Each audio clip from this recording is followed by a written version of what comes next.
What were my goals for the story arcs of season 2? Well, I think part of it was just finishing out a lot of the ideas that we had from season 1. We didn't anticipate ending the season with that episode last year.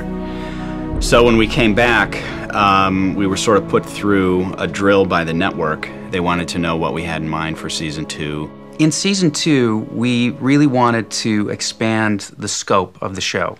And when we say expand the scope, that means being on location a lot more.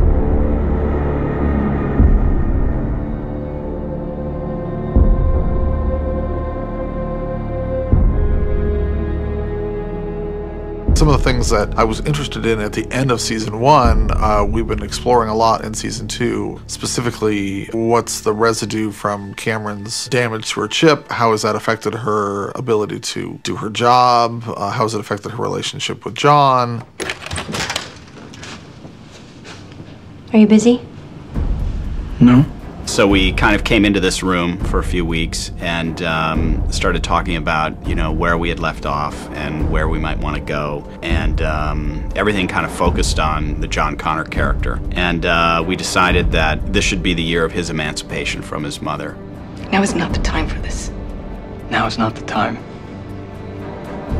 Well, when is the time? It was really about the family dynamic and trying to see whether or not I could pull the family apart and put them back together again. You're pissed off because I found someone I actually like spending time with, and it's not you.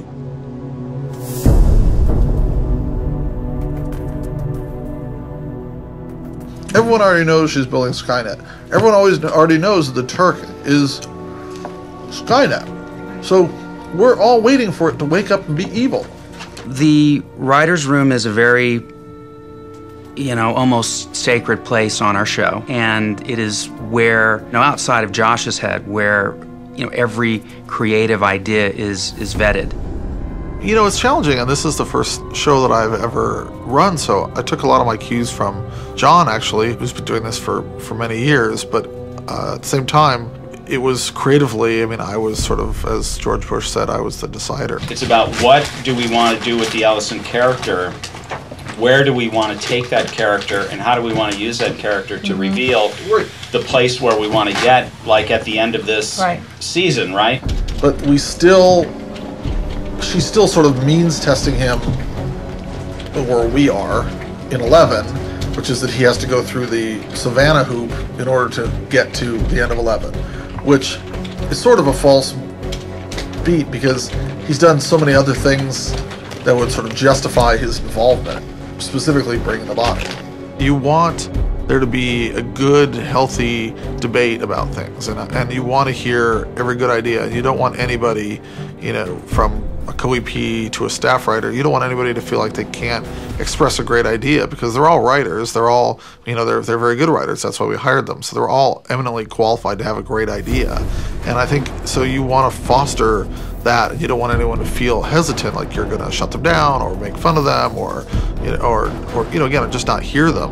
At least my read of it is that Cameron was on the road to some sort of, to becoming more than what she was. I don't think that means the data she's going to become human. It means that she's, you know, that she's growing beyond her original programming in an interesting way. If her overall programming includes trying to become as human-like as possible in order to have John love her, then anything that she could do to practice or investigate humanity and becoming more human, More human-like. or more human-like, is within that prime directive.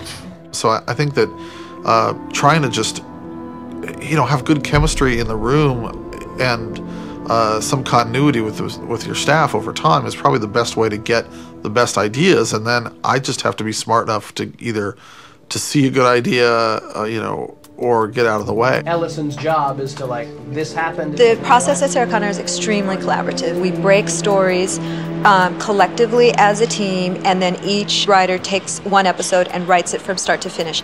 It's very organic because sometimes you go in there having no idea where you were even supposed to go until somebody throws something out that everybody jumps on. Sometimes people come in with an individual episode idea or just like a thread of a storyline, and we build on it, and it's just very, very collaborative. Listen, I have a big problem. It's gonna sound very strange, but I've been transformed into an eel. I'm in the office of Catherine Weaver. You gotta come help me, because I'm the only eel in the office. 8 heads are better than 1. So everybody contributes to the story. We break it down in detail, and we write it up on the board. I mean, even, you know, like Act 1, Number 1, exterior, Connor house, day. And then we have a little block of prose that we write up there, and that usually contains what is the action of the scene, who's in the scene, what are the characters' attitudes in the scene, and how does it get us to the next scene, you know, some sense of what happens next. Josh loves the notion of driving a story forward by asking yourself the question, what happens next? And then what happens? And then what happens? Where are we going now? We're not going anywhere. I'm going somewhere. And I'm gonna go alone. You shouldn't be alone. Yes, I should. Once we have a broad idea, we just start trying to come up with story beats, and we all sit around and throw out story ideas, and what if this happened, and we make lists, and we fill up boards, and we draw diagrams, and get in arguments. It seems like we're wagging our dog to try to, you know, get rid of this character Sherman, and we should be thinking about how it advances our story with the Turk. I mean, because the Turk is going to stay around. So, well, that's why I thought, like, if the Turk is old, but I think if we're centering it on, hey, let's just kill Sherman because, oh, he's really inconvenient in terms of following him. The essence of the pitch is, I mean, philosophically, I'm not against killing off Sherman at some point. I just think, like, episode 11 is too early to do it. I think it overloads the episode, and I think it's way too early to put blood on the Turk's hands, even accidentally. At this point, I think it's just wrong, and I don't think. What if Shirley did it? Yeah. Could be, but my question is why. Oftentimes conflict equals drama, and we have our share of that, although we try and, you know, we do our best to keep it respectful, and if we're on the attack, we are going after each other's ideas and not after each other as people. It's relatively egalitarian, like everybody has a say, and that all starts with Josh. Josh is very interested in his characters and what they're going to do and making them very, very unique. So once we kind of have the story, we talk about it kind of in general terms for a couple of days, and usually the writer will go to one of the whiteboards and write down any idea that kind of sticks. And then we send some unfortunate soul or fortunate soul off to write the first draft of that script. The writer goes off, writes the script. I do a set of notes on the script, which I give to Josh, and then he does the final pass on the script. Every single script we do here runs through his computer. We have usually at that point a really strong structure. I rarely have to restructure things, but sometimes we were getting scripts pretty much probably 36 hours before we had to start prepping them. I would take that script and hole up in my room for 2 nights and rewrite it, kind of, you know, making it all into the voice that I like. John is John's problem. Humans are the problem. There's only one way for him to be safe. That's to be alone.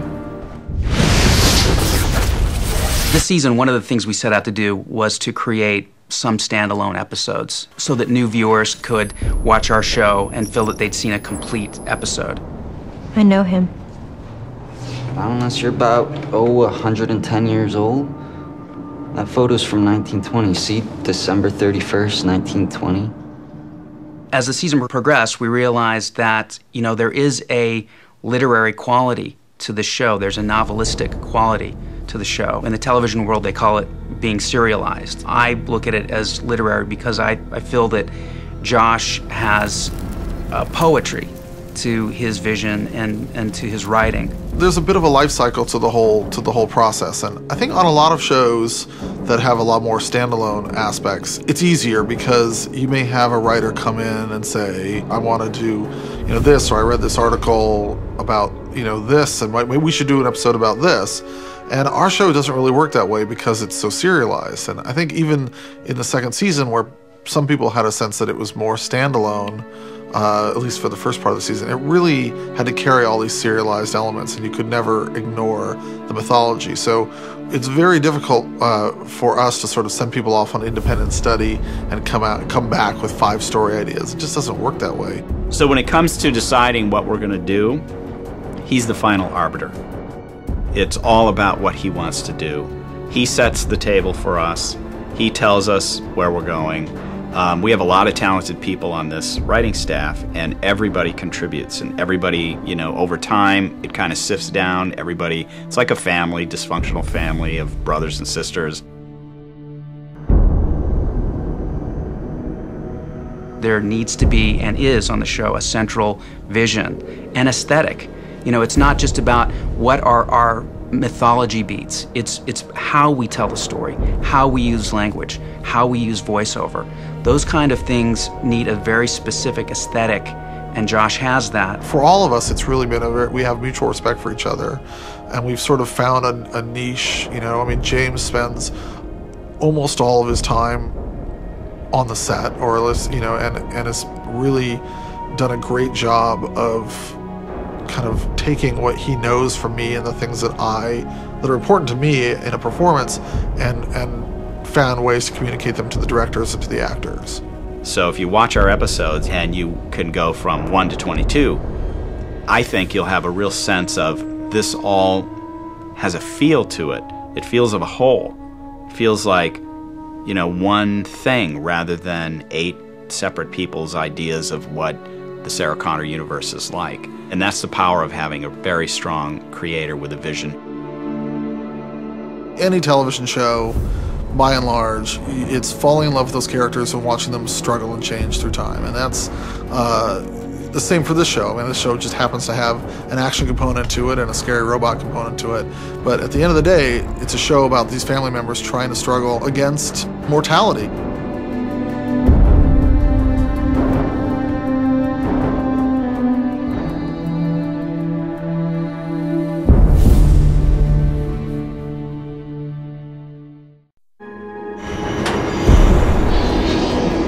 When I first saw the effect of me coming out of the urinal, I was screaming with excitement.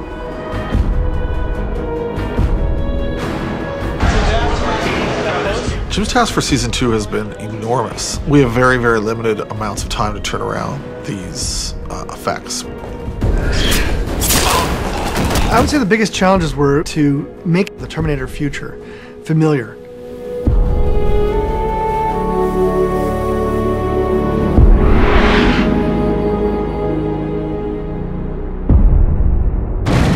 My job primarily is specifically to explore the possibilities of the visual storytelling of the show. Whatever visual effects appear, I think those are incidental to what you're doing. And I think that we've very rarely written something that is just doing an effect for an effect's sake.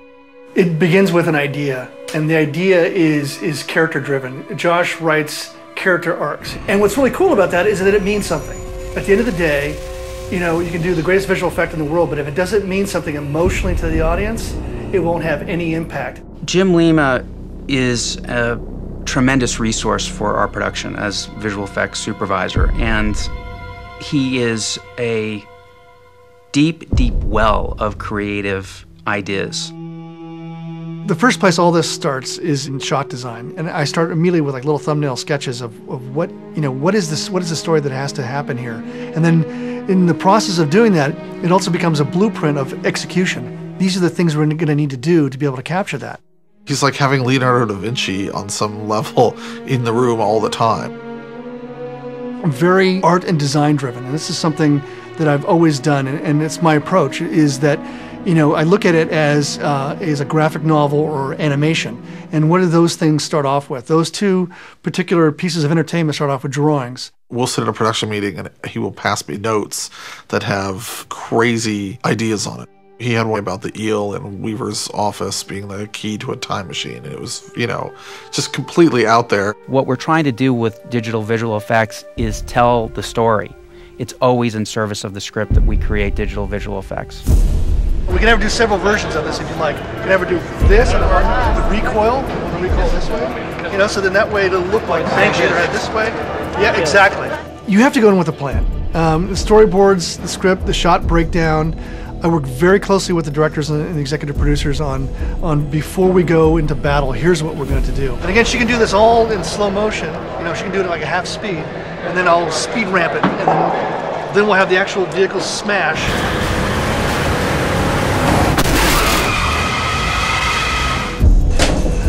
I just ease back. Terminator Heart was designed by Jim Lima, who designs all endoskeletal type things here, and he did a fantastic job, as you can see. This is something he literally, during our production meeting, he sat there and sketched this and showed it to James, and he was like, yeah, I think it was cool. He's also somebody that is particularly great for us to work with in a television show because he can work so quickly. How much money do we have and how much time do we have? Those two things are caveats for everything that we do in terms of our visual effects. It's a basketball game. You have a plan, but man, you get out there and the other team starts hitting you with stuff, you have got to be able to be spontaneous and make an adjustment quickly. So on set, I will constantly rewrite the storyboards and go, oh, we should be doing it this way. Or the director sees an angle or there's a performance that suddenly none of us would have thought about.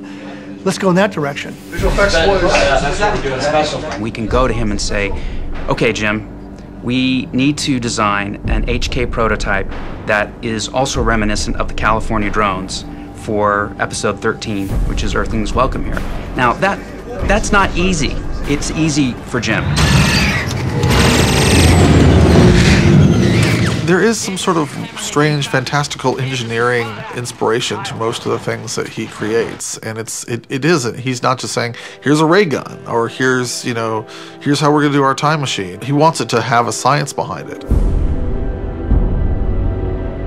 Here's the real world over here. In the real world, there's designers and engineers, and they design things that are manufactured and made for us to use. Cars, airplanes, bridges, things like this. In feature films, it used to be, oh, that's just Hollywoodized. But, you know, the post-Jim Cameron era is all about design things that are so rooted in reality. There's so much of reality in the DNA of that design that it could be real. It makes everything just feel more realistic, and you're not pushing it, just because it's a science fiction show, you're not pushing it to a place where it seems ridiculous.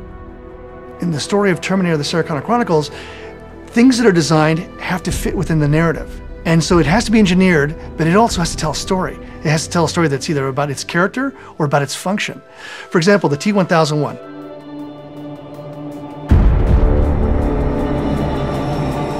When the T-1000 was first introduced in 1992 in Terminator 2, Judgment Day,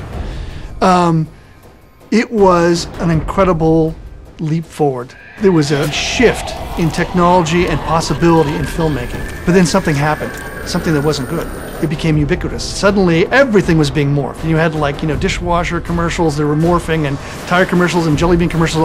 Suddenly, everything was morphing. We had a precedent. We had a precedent from Terminator 2, and I really laugh at our initial conversations about it now because we talked about it, and Jim said, I think we'll be able to do it faster, and I think we'll be able to do it better, and I think we'll be able to, you know, do it cheaper.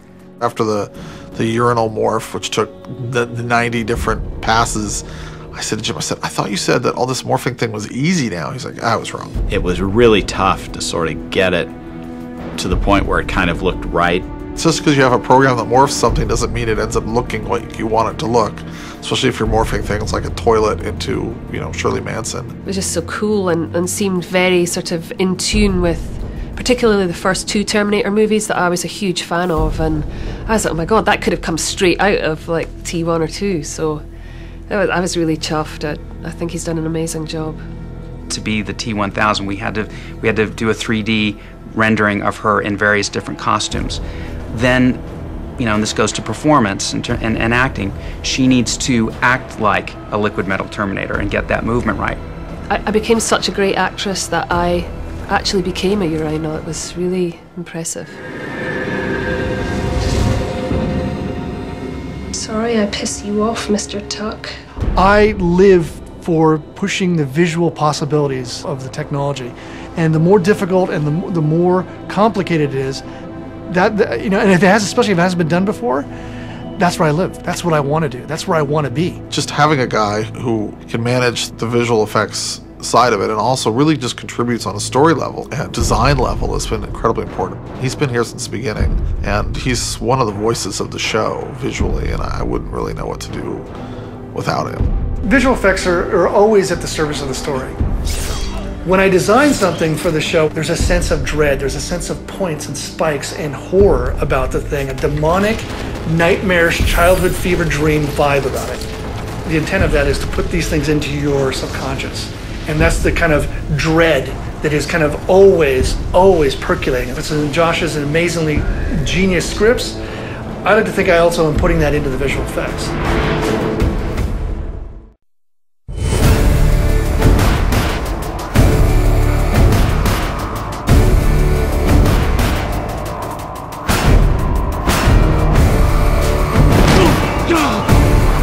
In the writer's room, we would discuss a certain element and we'd realize, this is going to be a Rob Hall thing. What Rob does well is he pushes to the limit kind of what it is that we're trying to do. He'll take that idea out to its sort of platonic ideal.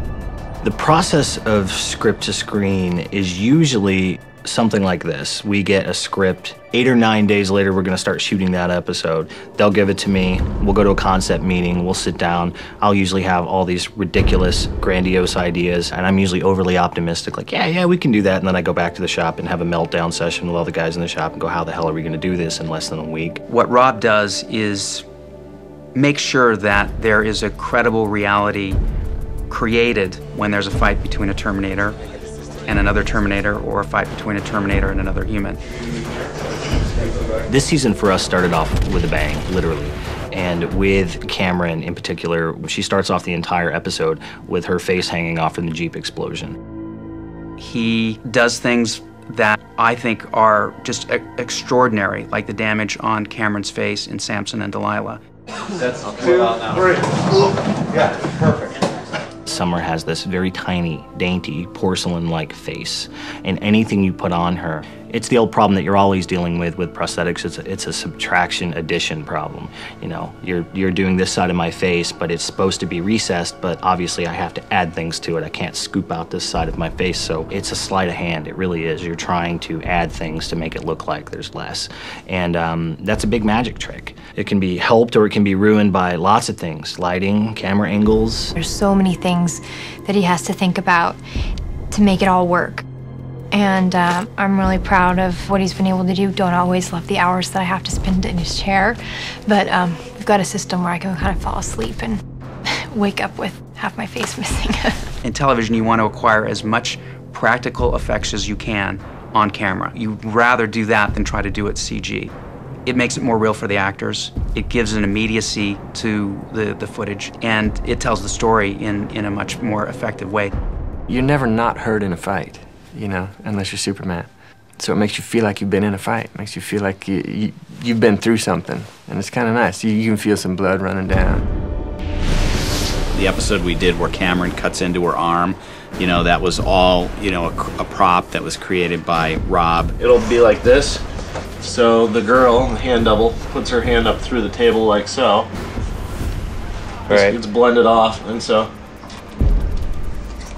Because Rob Hall's makeup effects are so good at that moment that we're shooting it, we can focus on what's actually happening between Cameron and John. Because what viewers will take away from that scene is that when John fixes her hand, with her arm splayed open like that, Cameron holds John's hand. You feel any different? Yes.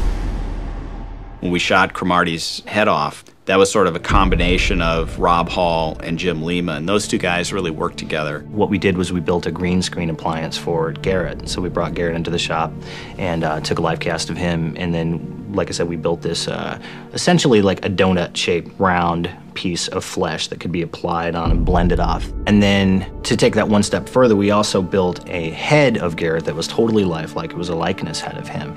And then we built all the damage. So we do have a real practical element of this skull damaged and messed up that then Jim's guys were able to take Garrett with the green screen head and then take our head and do cyber scans of each one and then combine those two. So what you're seeing inside of Garrett's head is actually our fake head.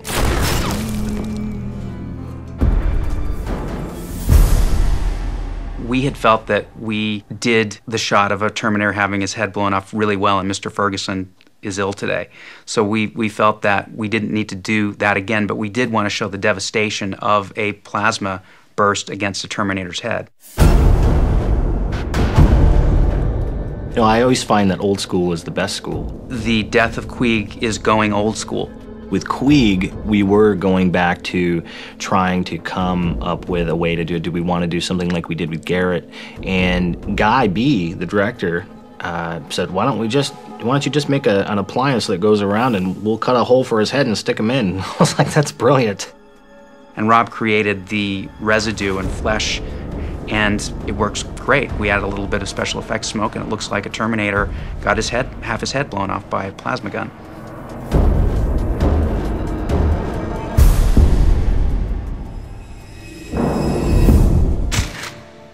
Rob did some fantastic things, not only with the stiletto in the eye, but also with the shot where the antagonist Terminator gets its neck broken. We were shooting very fast in that elevator. We're doing a lot of little pieces, second unit. Some of it was out of order. That piece with the eye, you know, it had a little plate on it with a fake heel coming out of it, and that had to go on last, and it had to go on very quickly. So the only challenge with that was just standing by on set with prosthetics and being able to go, okay, now she's got the cheek piece, okay, now she's got the heel in her eye, and go. These are little pieces of vacuum plastic that we've had chrome plated in the shop in Almost Human. Now, she's not wearing this, but essentially what happens is this would be glued on, and then we'd put the prosthetic over it, so that's what we did here.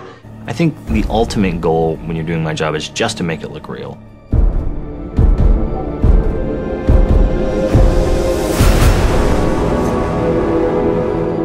And there's only a slight difference between real to the eye and real to the lens. I just really respect Rob's vision. He's such an artist, and what he does is incredibly delicate. I really do love the challenge. I love it when it works. You know, sometimes you beat yourself up and you're like, man, it's almost there. It was almost exactly what I wanted. Most of the time, people are right when they say, oh, only you notice those little things, and that's probably true, but I think that you only really grow as an artist if you're always pushing yourself and you're always beating yourself up. I mean, I think that really, it's gotten me to where I am, and I'm in a pretty happy place right now. I mean, get to work on Terminator and get to do all this great stuff. One of the most important things that we have to do for our audience is maintain a suspension of disbelief. They just simply get into the story because they believe that Rob has created a real Terminator.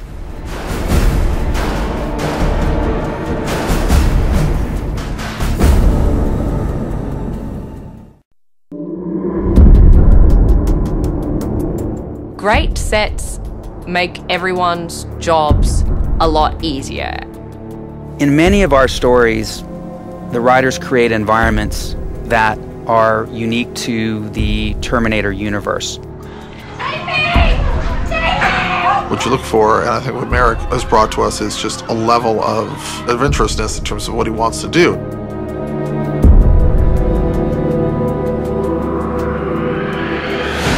From the beginning of this season, we wanted to expand the cinematic scope of the show, and a big part of that must be with production design. We didn't really have that first season. We didn't really have kind of these amazingly well put together, art directed places, and it makes you feel that you're a part of something big, and the scope and size of it makes your days easier. The biggest difficulty is the time frame. You know, we have very little time, so it's like 2 weeks most when we have to put together a new concept. He built Catherine Weaver's office, which is on our stage. It's supposed to be on the 26th floor of a building downtown. He created all that glass. You know, that glass is all gimbaled. It kind of moves and everything. Difficult to shoot in, but looks great on film. I walked in, I just was gobsmacked. I had expected it to be more like a music video where things are cheated to look bigger than they are, but this was this huge, expansive set. What I wanted to achieve a kind of minimalistic look of very modern high-tech architecture, which is not too futuristic. It's an expensive set, and we've ended up using it for 2 episodes, which is great, but it's just phenomenal. And I mean, to be able to have an episodic TV show when you walk around and go, We built a nuclear sub, and it looks better than a lot of feature versions of it. That was a challenge because we had very, very little time, and the possibilities were quite limited. And at that point, I had the tunnels, and I had some space there, so I felt, why not use some of the structure of the tunnels and convert that to a corridor of the submarine and to build the control room. Each one of these corridors has to be like 2 or 3 different places. The control room is the only one a part of the set that stays in the control room the whole time, but the bay becomes 3 different sets. So we just had to kind of figure out a way that we could, you know, change it up lighting wise and stuff so that it worked. And the big thing there was, you know, color. We decided that we're going to build a lot of the lights inside the sets. So it was very easy for him to change the colors, change the color temperature and the atmosphere. It was an amazing set, not only because it obviously looked great. It was so versatile. We had one corridor, which became 7 wonderfully different corridors.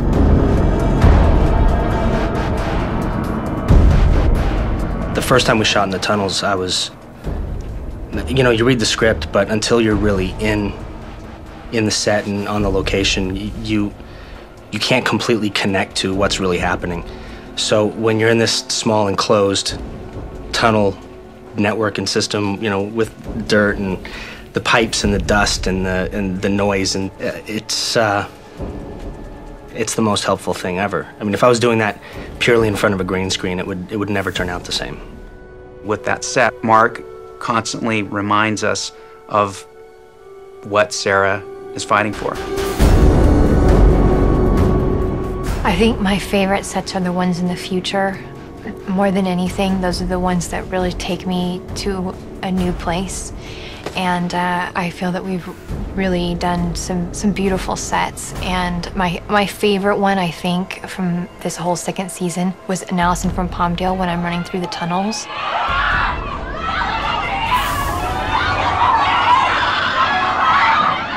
In the Turk room, Mark had a lot of great ideas, and the best idea that he had were 2 large glass panels that otherwise would have been walls. The biggest challenge in that set was when John Henry is hooked up to the Turk. He is learning how to communicate. Again, going back to his sense of wanting to find depth and translucence, he pitched the idea of having these walls be actual monitors in which we see John Henry's thoughts. And they have become really great for us in terms of the cinematography that we're able to achieve in that room. This set came alive because everything that was projected on those screens, you could shoot through, you could shoot it backwards. It reflected on the floor, reflected on the faces of the people, and at the same time, if you really wanted to concentrate, you could really clearly see that image or even see it on the monitor. So wherever you turned around, you had the feeling of where the message is coming from. When we first walked onto this set, which was a real big project for the entire production team, we were delighted. The way that the images project onto those window panes is fantastic, and it gives the set a dimension that we really love. And it allows us to do visual storytelling, which is what we want to bring to television. We like telling our stories visually, and that's the best thing that this set does. I think what was most rewarding is the variety of themes. We went to Mexico. We went to the desert. We were by the beach in Santa Monica. We were downtown. We shot in Japanese restaurants. We had high-end sets. We had low-end sets. We had the future, the post-nuclear Los Angeles. So this was the most interesting aspect. Merrick brings a very artistic sensibility to it. Sometimes it's ridiculously ambitious and we can't do it and we have to pull him back, but that's great. You know, I mean, that's what he's there for. He builds these sets that really photograph beautifully, and I think he's made an enormous contribution to the show. Mark has diligently gone through every script that we have and tried to express the intent of the scripts in his production designs, and he's done a fantastic job in helping us realize the intent of the screenplays.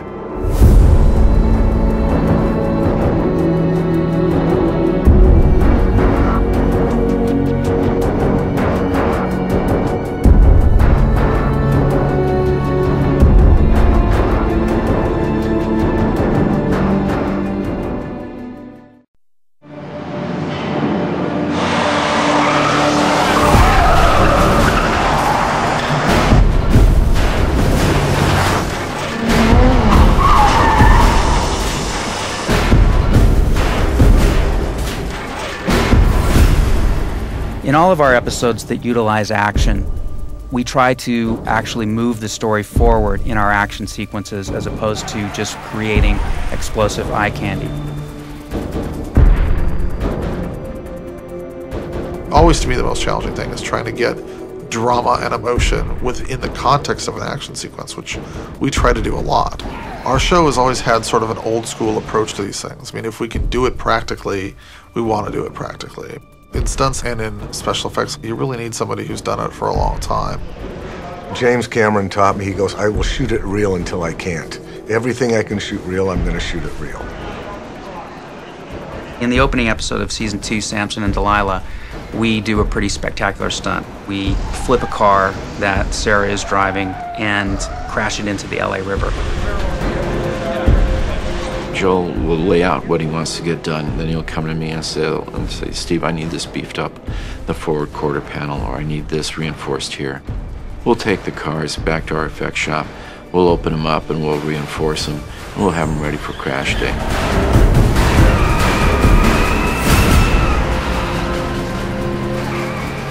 And when we flipped the car, we came up with the idea that Summer would just appear, and Lena would barrel down straight towards her. She'd dive to the side, hit the car, and we'd slide it at 45 miles an hour, and we actually used what's called a cannon, and flipped the car over a barrier, and launched it 80 feet into the LA River. That was a big deal, and you know, it involved a lot. It had a lot of moving pieces. We had actors and stunt people, and those two guys, you know, figured out a way to catapult that car. It took hours and hours to rehearse that, just to get ready for it. And the stunt turned out really, really well. They really are sort of the yin and yang of how all that action stuff comes together. In order to really make the scene real, all the other department heads come in. You know, Jim Lima comes in at some point because he's got to actually remove that projectile that shot out from under the Jeep to make it look like it just happened.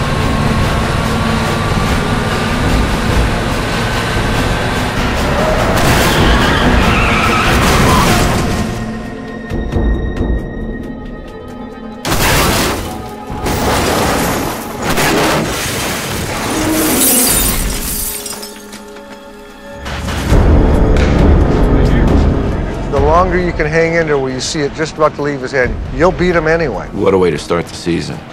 Put my actress in between two real trucks and have one truck smoking the tires. The glass is Mylar covered. When it blows, Steve has told me that it will blow out towards us, and because it's a boat, it will spread everywhere. In this sequence, there'll only be 2 stunt people, because what we're going to do for the actual crash, instead of putting a dummy in there, they'll shoot Summer against green screen, reacting to what the impact would do to her. And then that'll be computered, that'll be drawn in later. 3, 2, 1, go! We got a hold of those trucks and I started carving and reinforcing and bringing them together and actually fitting Summer for that sequence. We had designed a full steel cage. In between there, we did pre-damage on the truck after the crash with a separate set of trucks where we could put Summer in there, and she was just surrounded. It's like being in a roll cage of a race car. Some of the parts of the truck I took to the plaster shop and had them cast it out of foam rubber for me, so they were soft for her. But those trucks were actually running trucks. And the way David shot the close-up sequences, it looked like she was just wedged in there, but it was all prefabricated.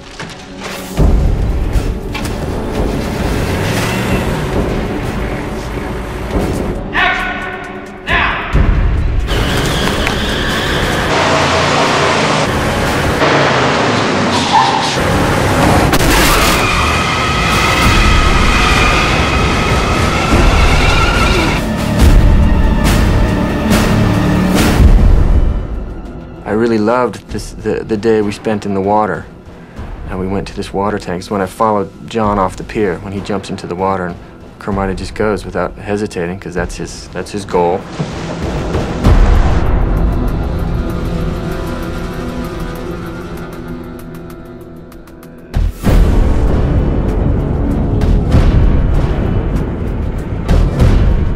Anytime you're working underwater, I tell people, if people aren't comfortable with water, then you need time to train them. If they're not scuba divers, you can't expect somebody to go in there, get on breathing apparatus, and hold their breath. Well, for that final stunt, we had a lot of problems, you know, trying to sink, you know, because it's always good to get, you know, as much of the actor doing it as you can get closer.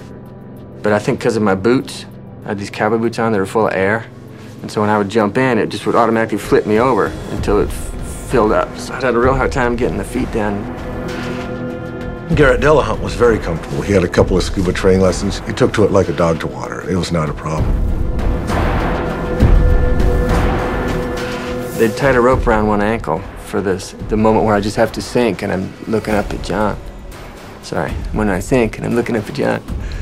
And it went down to the bottom of the tank through a little eyelet, and then two divers on the other end of that rope, and on cue they just swam their guts out, pulled me straight down. And I think FX did some red eyes, you know, as well. It was just, I don't know why it's fun, because, you know, my head was popping, you're running out of air, but I just had such confidence in the whole team, you know. He never takes his eyes off me. The four divers all come, you know, flying in and pull me straight to the top. It was kind of a fun way to spend the day.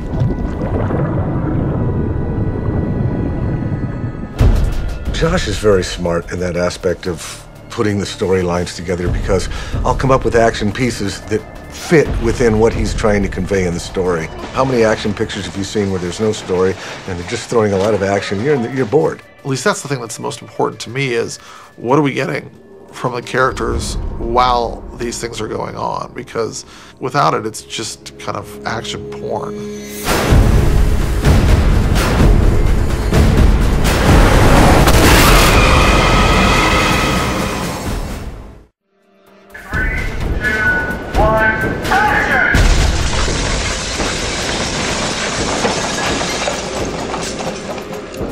We have a lot of difficult production days on the Sarah Connor Chronicles. Go! The level of organization that is required to execute the script is almost like a military operation. Right, Viv.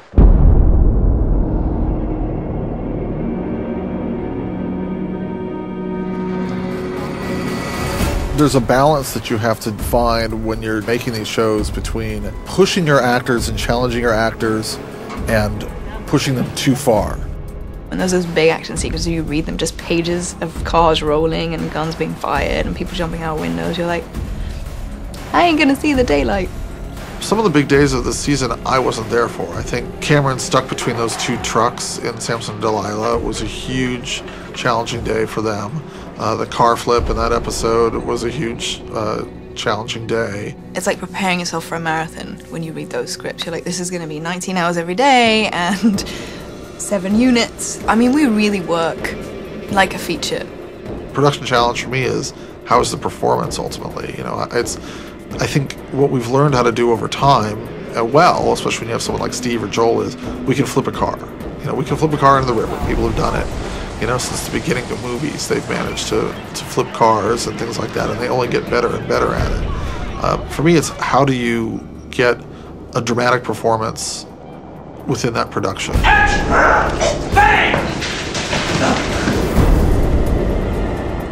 The fight with Bonnie in the elevator was the night that would never end. It was so difficult because it was supposed to be in a tiny elevator, and we had a bunch of big guys that run the cameras and are trying to do their jobs in light around us. Action. In the script, we designated that the fight should be different than what happens between a Terminator and a human. So that presented special challenges. When you're trying to bend a poor girl like pretzel, you want to get things going fast and get it done, and that was very, very difficult. 3, 2, 1, go.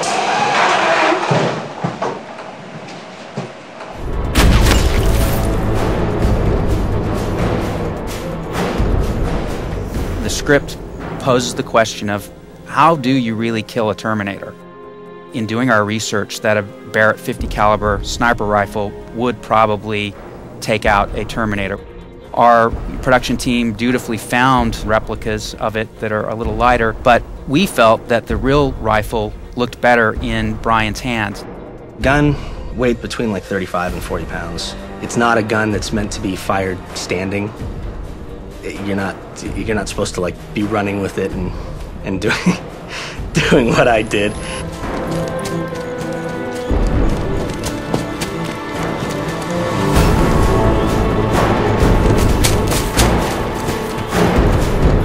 To hold that kind of weight out like this and support it with one arm is, it sucks.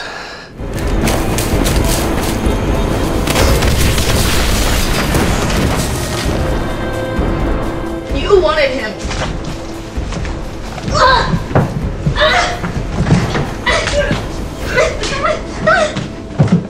Actors like to be pushed and challenged physically, emotionally. I mean, a lot of them, they're almost like adrenaline junkies. And I think that they like, to look at a scene, and if it's scary for them, that's also exciting for them. I was really nervous about the squib that they put in my shirt, so when Jesse fired the gun directly at my abdomen,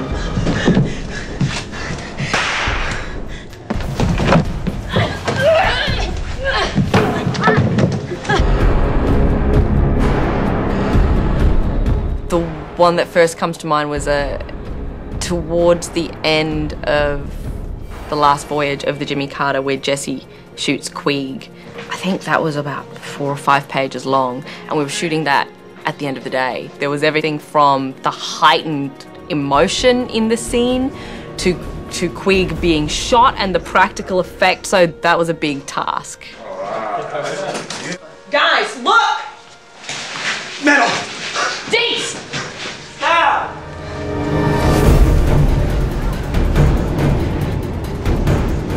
We ended up shooting a major action scene on the Santa Monica Pier.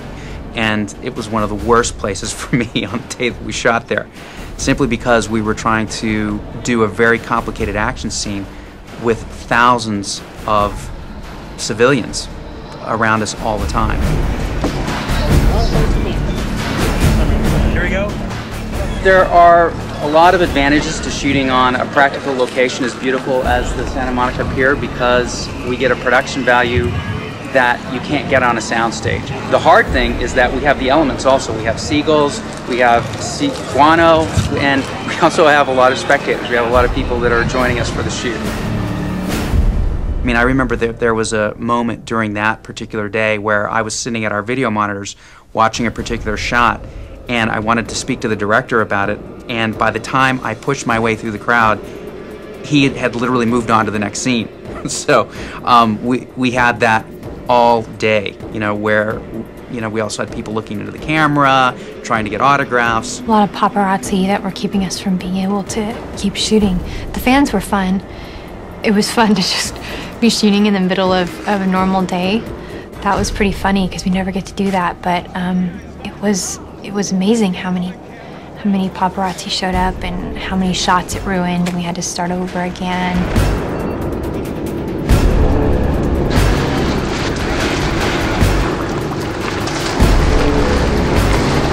We did the first take of the underwater stuff, and I just hit a panic, and it would not go away all day, and it was awful.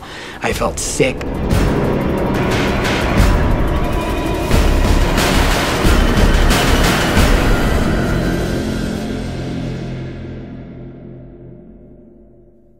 Thomas did have some issues in the water tank in terms of being able to kind of be pulled under and stuff, and it's stressful. I just looked at the footage and said, well, it looks great. It's challenging, because not only do we have to make sure we hold our breath long enough, we have to make sure we're acting the scene underwater. And sometimes you forget in the thrill of battle that, like, oh, I need some air. But there's an excellent team of divers and stunt crew down there, and if you give them the right signals, they're right there. They swim in and give you some air underwater, or they shoot you right to the top.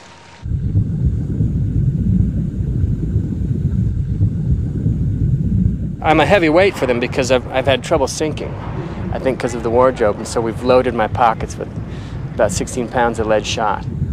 When they have a rope on your ankles and they're pulling you down in this immensely deep, dark tank and you can't see anything and you're relying on all these men with scuba gear, when you go like this that you have no air left, to rush in and you have to blow it out and then breathe it in.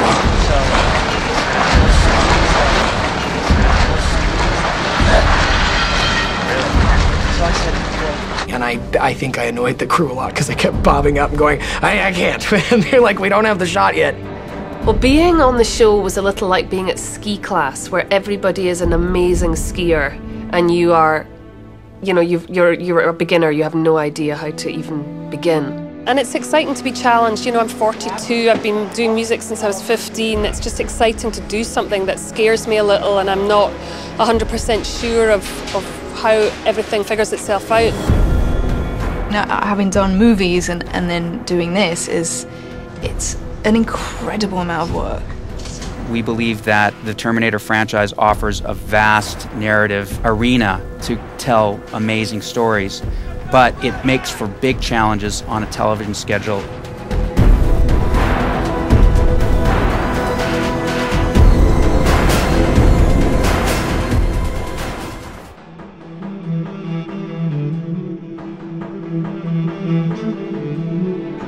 You can trust me, John Connor. I love you. I love you, please. I love you, Jonathan.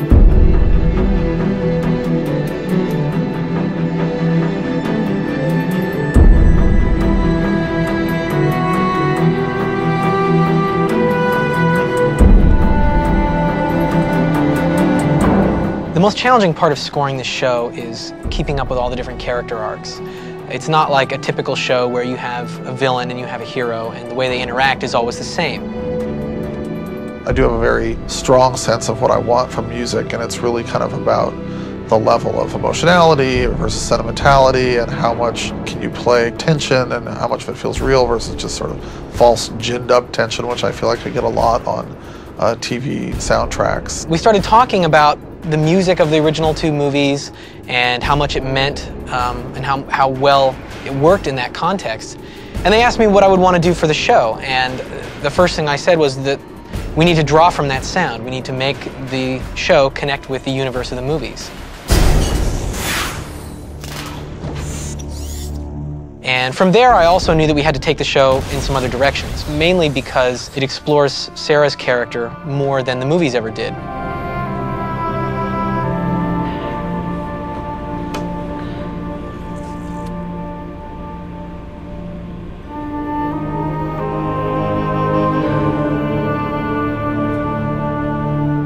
We're probably 99% score, and we have very few songs. It really comes down on Bear to carry a lot, and he's created very, very specific themes for each of the characters that he manages to use in different ways, and I'm constantly surprised, and yet it always feels like a show that I know. Every time you hear the theme song to the movie, I always think of Schwarzenegger. I don't necessarily think of Sarah Connor's character. So I knew we needed a theme for Sarah, and it needed to be more emotional. It had to have more depth and more warmth.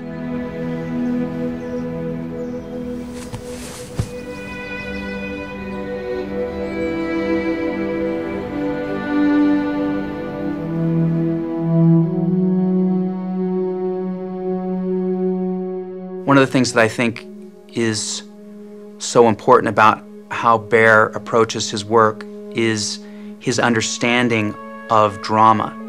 When we go through a music and sound spotting session, he will be able to articulate what exactly it is that the scene should be communicating.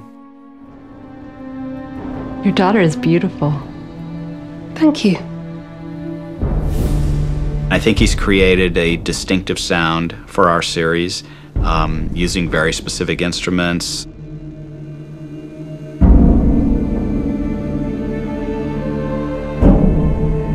Every episode, in fact, I get together with my percussionist, M.B. Gordy, at his studio, and he has a giant oil drum and some literally hubcaps and metal slabs, and he gets chains and hammers and just smashes them, playing the music that I've written out. It's all very carefully orchestrated music. It just happens to be played by a bunch of metal junk. And that really brought out the metallic, cold, robotic percussion sound that you hear in the score. He understands film. And a lot of times, you know, despite your best efforts, what you get on film is not quite where it needs to be, or not quite what you had hoped it would be. And you can look at a piece of film without any music whatsoever, and it can play a little bit flat. The other element in the score is this warm orchestral feel that is associated with Sarah Connor's character. And to do that, we use some strings, but we use them in ways that are very unusual. We work with a string quartet, but it's what I call an electric string quartet.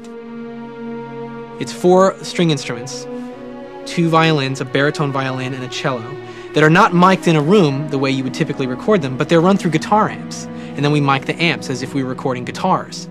The result is this sound that sounds like strings. It's undeniably warm and rich and live and acoustic, but it also sounds filtered and electronic and robotic and weird and a little cold.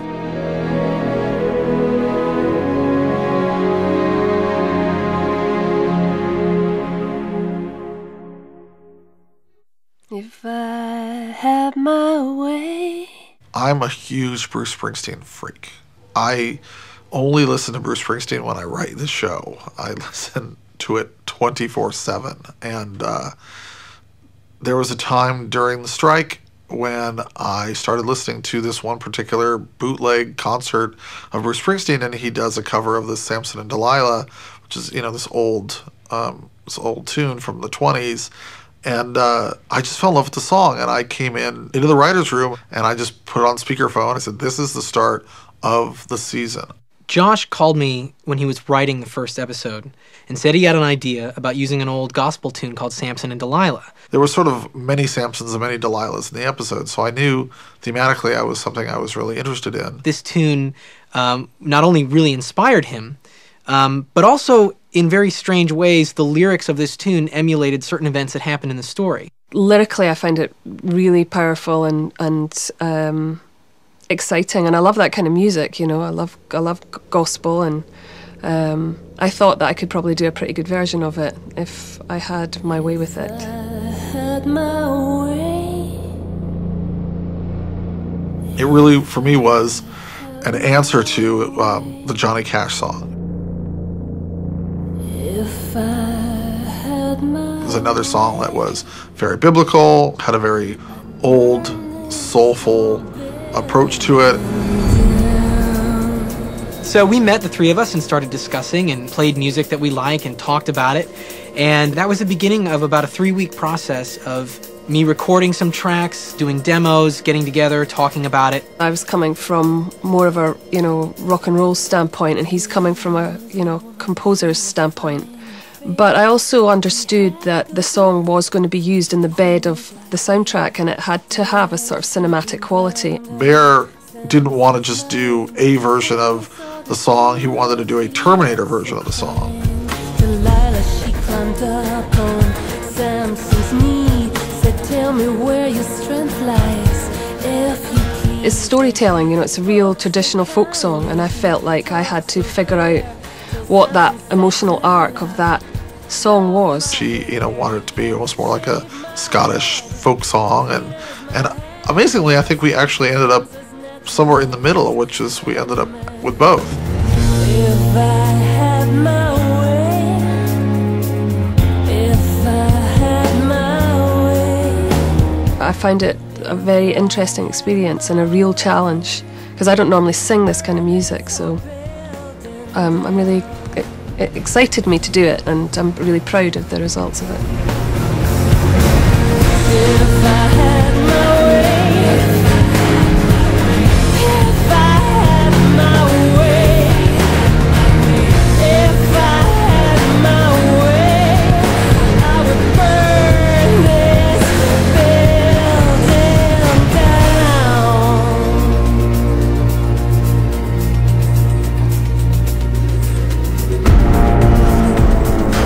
1, 2, 3, and...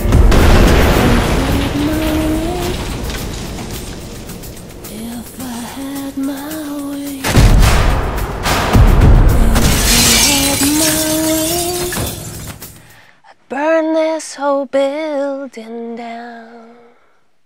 That was awesome. It sounds perfect, actually. Thanks, guys. Little one-take wonder, huh? Yep, one take wonder, that's me.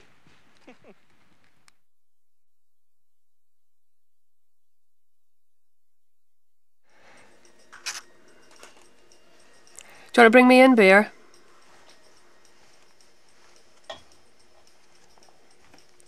Well, there was a woman, she was fine and fair. She had good looks and coal black hair. Delilah, she gained ground on Samson's mind. First he saw this woman, she looked so fine.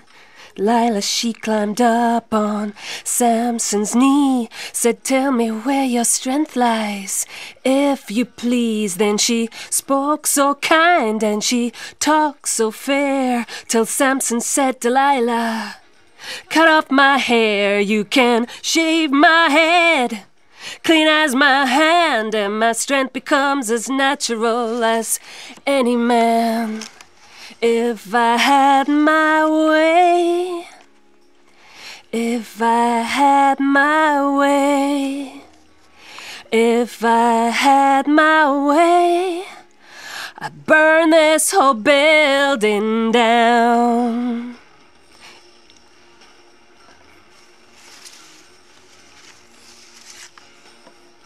One, two, three. Now we all read about old Samson as far back as his birth. He was the strongest man that ever lived on earth. One day while Samson's walking along, looked down on the ground and saw no jawbone. Then he stretched out his arms and his chains broke like thread. And when he got to move, 10,000 men was dead. If I had my way, if I had my way, if I had my way, I'd burn this whole building down. If I had my way, if I had my way, if I had my way, I'd burn this building down. Woo!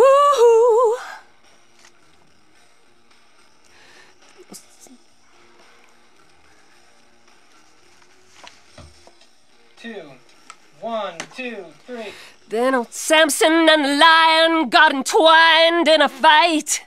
And Samson, he jumped up and took on the lion's might. Well, know just how a lion kill a man with his paws. Well, Samson got his hands up round that lion's jaws, and he ripped that beast and he killed him dead. And the bees made honey in the lion's head.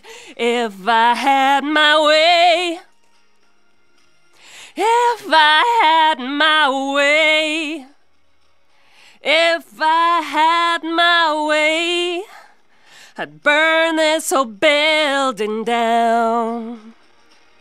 If I had my way, if I had my way, if I had my way, burn this building down.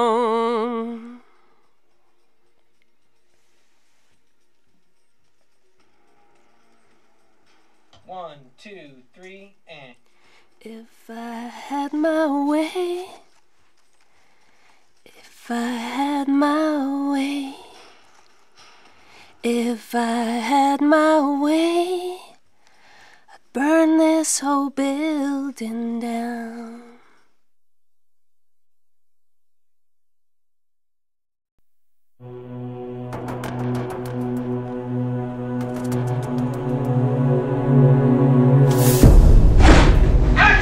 Death is always present in the Terminator world. It's reflected in the title. It's reflected in all the storylines that have been done. You can't let an audience feel safe all the time. And I think one of the challenges of this show is it fits in a mythology where everyone says, well, they can't kill John Connor. You know, they just can't do that. And for us, it was a question of who's working, you know, who are we enjoying writing for, who's got a good storyline going, who's contributing to the overall kind of arc of the season. What it really is about is the idea that sacrifice is necessary to achieve a great thing. You want to save Kyle or die trying? Give me the damn EFP. Please. It's not only about the visceral aspect of, oh my God, somebody just got killed. Somebody that we liked in the story just got killed. It's really about the theme. That ultimate sacrifice is necessary for us all to survive. When we were at Comic-Con, John and I talked about it really 10 minutes before we went on stage. We'd been saying, you know, the network and the studio keep bugging us to like reveal stuff at Comic-Con that makes people excited, and I just don't like revealing anything to anybody. But John said, well, we should say that someone's gonna die. I've been wanting to be able to say something like this for a long time. One of the people you see before you, and it's not James. Oh, thank you. Is going to die. He had just told me before that it was going to be me. You know, we didn't know. And if you look back at tapes of it, you can see that I'm the only one not overreacting to the news. And I was like, oh, I bet I tipped the hat there. But we all were pretty shocked and surprised by that. And I was happy that it wasn't a real death. Hello, Mr. Ellison. My name is John Henry. I think Lena and Sarah Connor have had the hardest year. I think that taking away a lot of the things that character does well. She was very in control the first season, very kind of regimented and like the sergeant major, and was like, we'll go here, we'll do this. And, you know, in order for John to become who he's going to become, he has to step up more. And it was something that we did deliberately, again, to take away the things that Sarah Connor does well and see how does she handle it. John, I need you to know everything that happened today. Everything we did. It was all... It just happened the way it did. There needed to be something that would push him to the next level. I didn't know what it was going to be, and then right before we started shooting season 2, I was in New York, and Josh called and said, you know, you kill somebody in the first episode.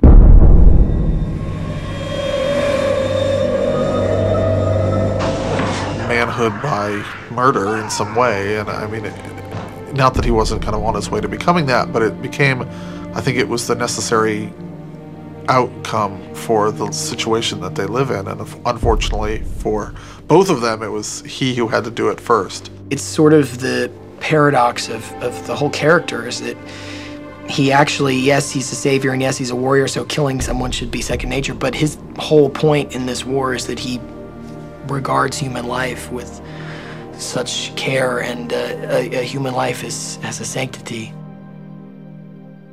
It's sort of a double whammy, really, for Sarah. She's got the end of the world coming, which is also her responsibility, and the survival of mankind, and she's fighting her own battle for her life. And it's the interesting thing with the cancer is it's almost inevitable that it's going to get her, no matter where she runs, or the time jumps, or taking as many pills as she can and keeping fit. It's like that's her big mental battle as well.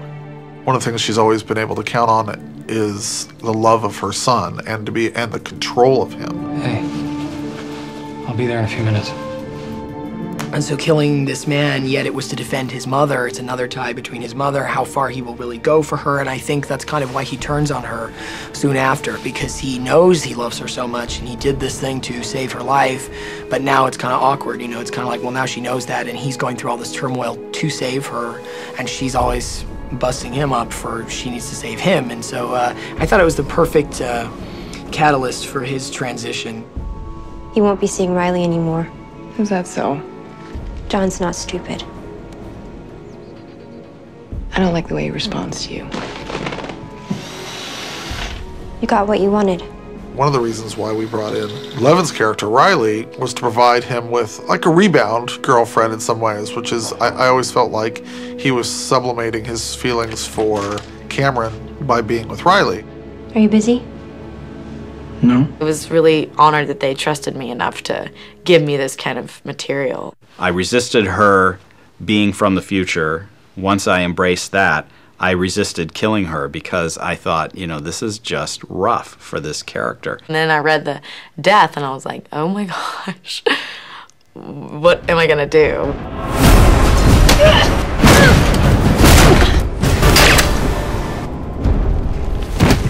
Just about anybody can die in the show. And I think that that's important for a show that has people dying.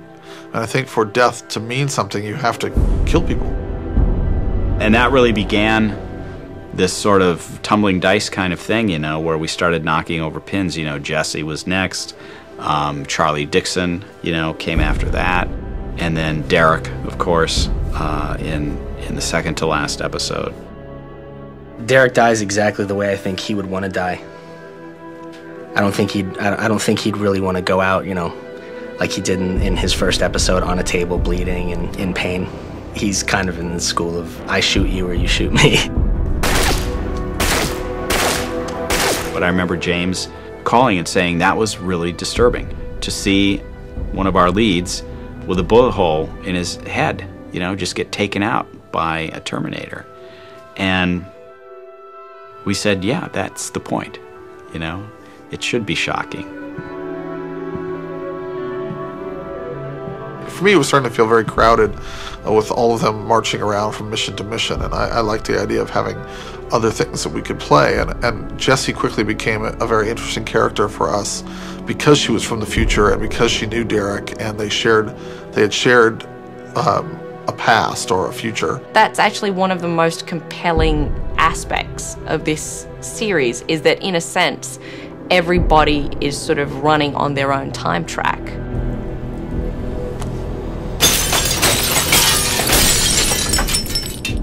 Josh decided, I think very early on, that the Ellison character would be a man of religion. What would you teach it if you could? You want to teach your commands? Start with the first 10. What's funny is you start trying to justify a lot of things because you need to know the answer. It gave us sort of a great venue to sort of explore the ideas of man versus machine, the kind of coldness of a machine without a soul, and what is a man with a soul, and how do the two meet, and what happens when they do. Whatever God wants to happen is going to happen anyway, but what we tend to want to have some type of control in it. So his need for control, I think, makes him break the law and justify it more than in reality he's doing what God wants him to do or not. I don't think he's checking with God at all. I think he's just doing more so he can have a better understanding of what's going on. I love time travel, and I love what it can do for a dead person. That whole sort of string theory concept is fascinating. You know, to be able to play the same character, but under completely new circumstances. That's one of the really cool things about doing Terminator that I didn't think about at first, but you know, you can have a million different versions of the truth. You travel through time and somebody's there, or you travel through time and somebody's different than who they were before. You shouldn't have run. You're just making things worse for yourself. It's hard to create jeopardy.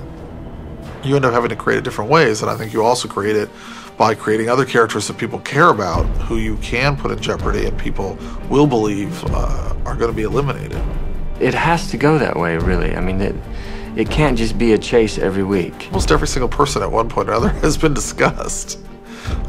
It's important. I mean, it's important to do to keep the jeopardy up and to remind people that what they're doing is, you know, has consequences. He died for you.